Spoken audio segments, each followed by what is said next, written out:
Kombet e Bashkuara sot përballen me një tërmet gjeopolitik dhe gjeoekonomik dhe në vend që të krijojnë vetdije për një të ardhmen të përbashkët, njerëzimi përballet me luftëra dhe me humbjen e humanizmit. Me njërimin e gjithnjë më të shpeshtë së drejtës ndërkombëtare, humanitare, uria po kthehet në armë ndërsa punonësit humanitarë në shënjestër. Kështu është shprehur sot presidenti e Maqedonisë Veriut Gordana Siljanovska-Davkova në fjalimin e mbajtur në Asamblenë e Përgjithshme të OKB-s. Duke folur për çështjet të thella gjeopolitike që u shkaktuan nga traziret globale, ajo tha se vija e çarjes gjeopolitike kalon edhe përmes rajonit të Ballkanit Perëndimor. Sipas saj, procesi i antarësimit të Maqedonisë Veriut në Bashkimin Evropian është penguar vazhdimisht tashmë për 20 vite, jo mbi bazë të kritereve objektive të Kopenhagës, por për arsye subjektive nacionaliste.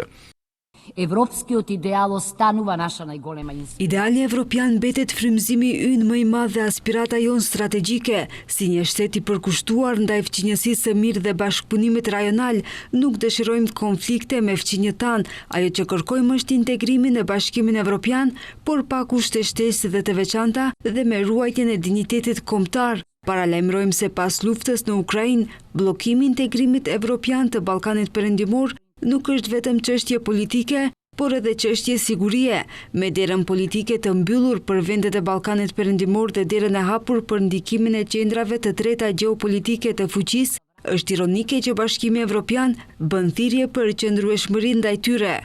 Gjatë fjalimit të saj, presidentja foli edhe për luftën në Gaza. Ajo tha se paqja e qëndrueshme në lindjen e mesme duhet të arrihet vetëm përmes dialogut dhe diplomacisë në përputhje me të drejtën ndërkombëtare. Neprikosnovenost na čovečkiot život i dostoinstvo. Paprekshmëria e jetës dhe dinjitetit njerëzor duhet të respektohet edhe gjatë kohës së luftës në përputhje me të drejtën ndërkombëtare humanitare. Në këtë frymë e riafirmojmë mbështetjen tonë për përpjekjet ndërkombëtare të drejtuara drejt depërshkallëzimit, dialogut gjithëpërfshirës dhe negociatave të drejtë për drejta.